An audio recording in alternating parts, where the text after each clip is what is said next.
Assalamualaikum warahmatullahi wabarakatuh. Kembali lagi bersama saya Rizky di channel yang membahas seputar budidaya walet. Di video kali ini kita akan membahas spesifikasi Twitter wallet ya teman-teman. Dimana di sini saya akan membahas arti dan fungsi dari semua spesifikasi yang ada di box Twitter, agar teman-teman bisa membandingkan sendiri nantinya. Soalnya begini teman-teman, pertama saya lihat di spesifikasi atau saya belum tahu sama sekali spesifikasi yang ada pada Twitter. Saya sempat bingung sekali menentukan Twitter mana yang bagus dan mengetahui apa sih arti dari spesifikasi yang tertulis di box Twitter ya teman-teman. Silahkan teman-teman cek sendiri dan lihat sendiri ya, kalau memang teman-teman ingin atau penasaran terhadap spesifikasi tersebut. Nanti di sini kita akan bahas bersama-sama. Oke, sebelum lanjut seperti biasa saya ingatkan untuk yang baru berkunjung di channel ini untuk subscribe dan aktifkan bel notifikasinya agar mendapatkan notifikasi ketika channel ini upload video terbaru. Kalau sudah subscribe, langsung saja kita ke video pembahasan.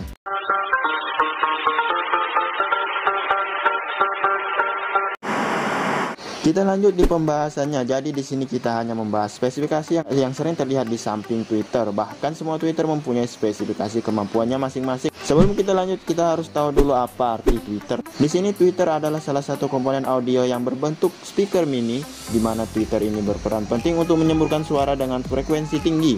Biasanya memberikan frekuensi tinggi hingga 100 kHz. Nama ini juga berasal dari suara bernada tinggi yang dibuat oleh huruf Twitternya itu tweet ya teman-teman. Jadi memang wajarlah kita menggunakan Twitter ini untuk gedung walet kita untuk memancing burung walet bersarang ya, karena memang asalnya memang dari suara burung juga ya, memang khusus untuk burung lah intinya seperti itu ya teman-teman. Jadi sampai di sini sudah paham arti dari Twitter ya teman-teman. Kita lanjut mencari apa saja spek pada Twitter wallet pada umumnya. Jadi di sini saya mendapatkan beberapa spesifikasi yang menurut saya memang pertama kali saya lihat di box Twitter itu membuat saya bingung, membuat saya bertapa arti dan spesifikasi ini ya teman-teman. Selain saya tidak tahu artinya dan saya juga tidak tahu fungsinya seperti apa.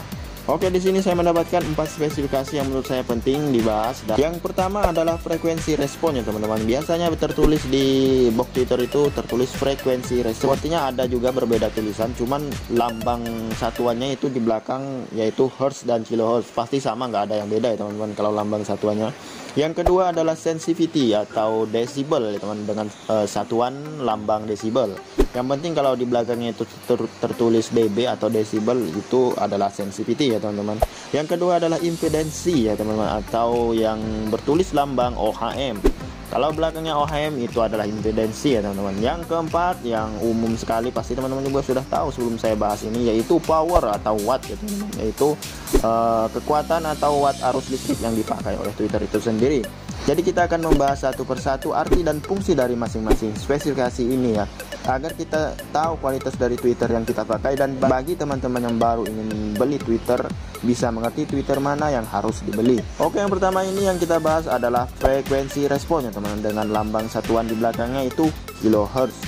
Frekuensi respon adalah jumlah getaran yang dihasilkan setiap 1 detik. Satuan hertz atau kilohertz ya teman-teman. Satuan hertz sama dengan satu getaran atau gelombang listrik dalam 1 detik. Di sini kita sudah tahu sendiri atau membayangkan bahwa hertz atau kilohertz ini adalah getaran atau gelombang listrik yang dihasilkan selama jangka waktu 1 detik ya teman-teman. Sedangkan di Twitter kita biasanya menemukan 2 macam ukuran frekuensi ya teman, ada yang hertz dan ada yang kilohertz. Pertanyaannya di sini yang mana yang bagus? Saya jelaskan sedikit perbedaan hertz dan kilohertz ya teman-teman. Contoh sederhananya, hertz itu bernilai 3000. Dikonversi ke kilohertz dia cuma menjadi 3 ya teman-teman, bernilai menjadi 3. Jadi cuma ada perbedaan angka ya teman-teman. Secara hitungan sama dikarenakan kata hertz sendiri diambil untuk menghormati atau menghargai Heinrich Rudolf Hertz, tokoh paling berjasa di bidang elektromagnetik cabang fisika. Jadi hertz dan kilohertz itu hampir sama, cuma beda jumlah angkanya saja ya. Ibaratnya 1000 jadi 1, 3000 jadi 3. Seperti itu pasti teman-teman sudah paham untuk yang ini. Sama halnya kalau kita konversi ke RPM ya teman-teman. 1 Hz itu sama dengan 60 RPM. Sedangkan 1 kHz mencapai 60.000 RPM.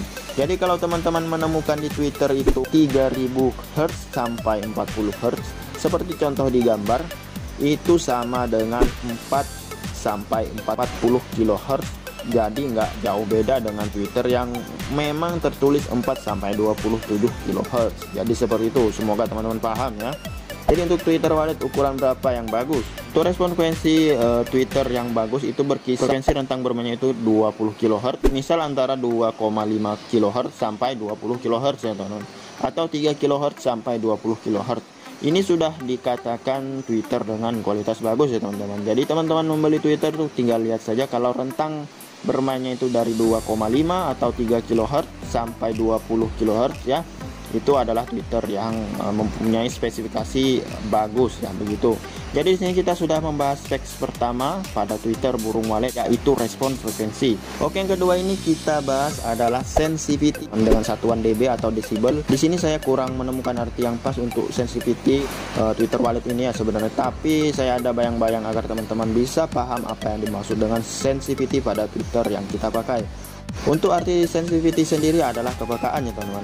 Kepekaan di sini adalah berkaitan dengan dB atau desibel yang ada pada Twitter, di mana dB adalah satuan untuk mengukur intensitas suara. Pertanyaan paling banyak ditanyakan di sini adalah berpengaruh atau tidak ukuran sensitivity pada Twitter? Apakah semakin tinggi ukuran sensitivity pada Twitter meningkatkan kualitas dan bagusnya Twitter? Seperti itu ya. Jadi di sini saya mempunyai jawabannya. Twitter tidak diukur dari sensitivity-nya, tetapi ukuran sensitivity pada Twitter mengarahkan cara pakai kita terhadap Twitter tersebut.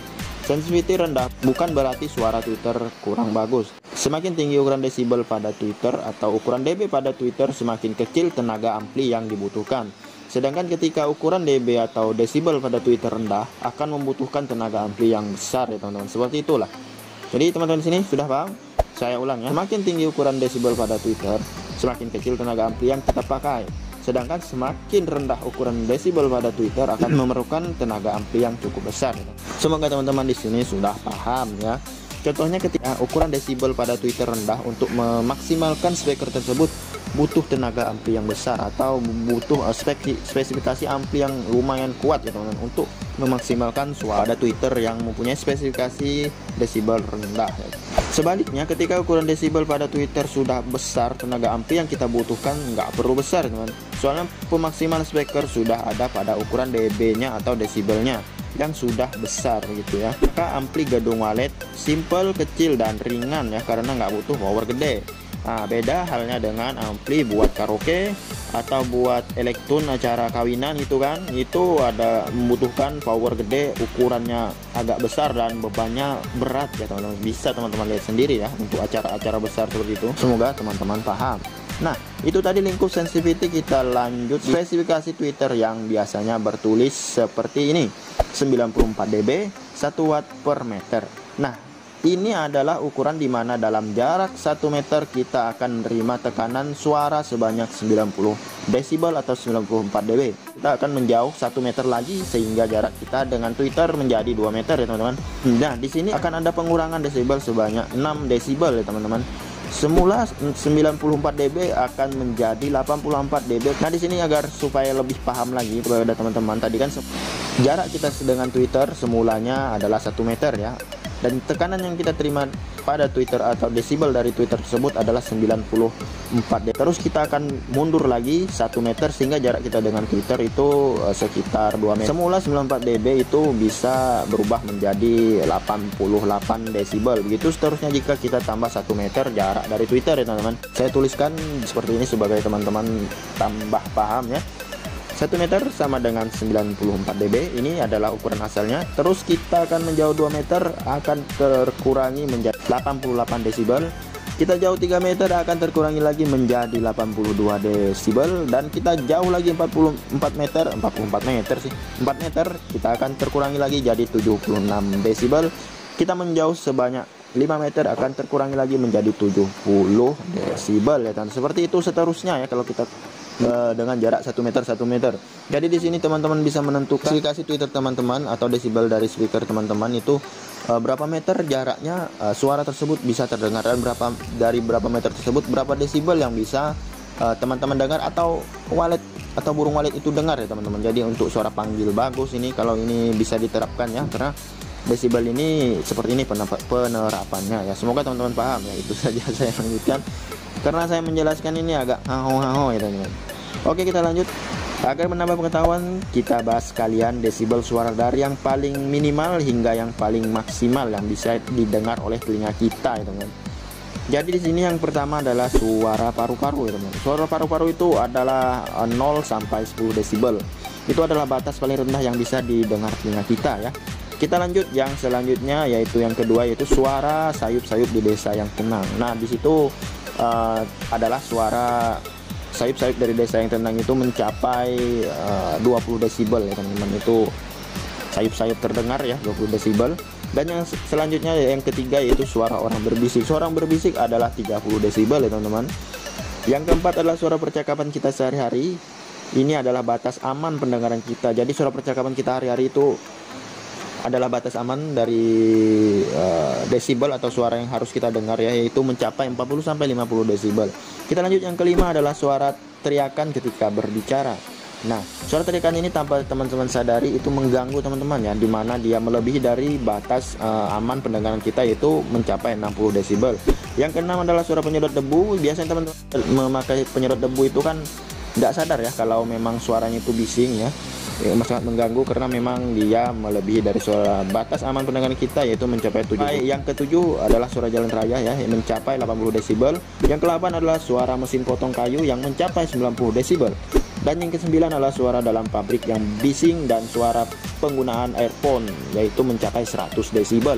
Untuk teman-teman yang menggunakan earphone itu biasanya yang suka geber-geber itu jangan terlalu dibiasakan, ya teman, karena bisa merusak pendengaran. Apalagi di sini memang sudah mencapai 100 desibel, memang setengah dari batas normal yang perlu kita dengar, ya, dari suara atau desibel ini.